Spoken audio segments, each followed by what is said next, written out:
अधिक मास विशेष ऑफर्स फक्त कैलास अडगावकर ज्वेलर्समध्ये. 15 मे ते 15 जून दरम्यान चांदीच्या मजुरीवर 50% सूट आणि सोन्याच्या मजुरीवर 30% सूट. आजच भेट द्या Kailas अडगावकर jewellers, Datta Mandir bus stop, Nashik road. Suchita Nagar येथे सोमवारी दिनांक 18 पहाटे 5:30च्या सुमारास घरफोडीची घटना घडली. चोरट्यांनी एका बंद फ्लॅटचे कुलूप तोडून तब्बल 61,55,000 रुपयांचा ऐवज लुटून नेला. यात 25 लाखांची रोकड, 36,60,000 रुपये किमतीचे 15 तोळे सोन्याचे दागिने, चांदीच्या वस्तू आणि डायमंड सेटचा समावेश आहे आणि ही घटना संपूर्ण परिसरातील सीसीटीव्ही कॅमेऱ्यामध्ये कैद झाली आहे.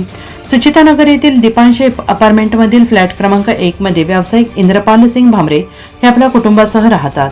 रविवारी दिनांक 17 रोजी ते विरंगुळा म्हणून शहरातील एका हॉटेलमध्ये मुक्कामासाठी गेले होते. घरात सीसीटीव्ही कॅमेरा असल्याने ते निर्धास्त होते. मात्र सोमवारी सकाळी 7च्या सुमारास मोबाईलवर घरातील कॅमेरे चेक केले असता त्यांना मुख्य दरवाजा उघडा दिसला.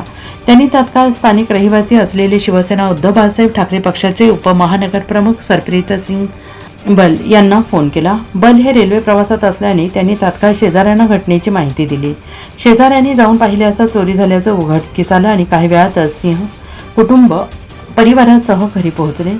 या प्रकरणी मुंबई नाका पोलीस ठाण्यात गुन्हा दाखल करण्यात आलेला असून पोलीस निरीक्षक PR पवार अधिक तपास करत आहेत.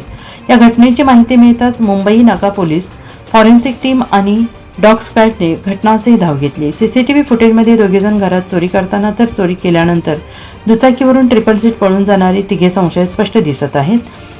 पोलिसांनी फुटेज ताब्यात घेतलेलं असून मुंबई नाका पोलीस ठाण्यात घरफोडीचा गुन्हा दाखल करण्यात आलेला आहे. भल्या पहाटे झालेल्या या मोठ्या धाडसी चोरीमुळे नागरिकांमध्ये भीतीचं वातावरण पसरलेलं आहे. NCN न्यूजसाठी सचिन दिवटे, नवीन नाशिक.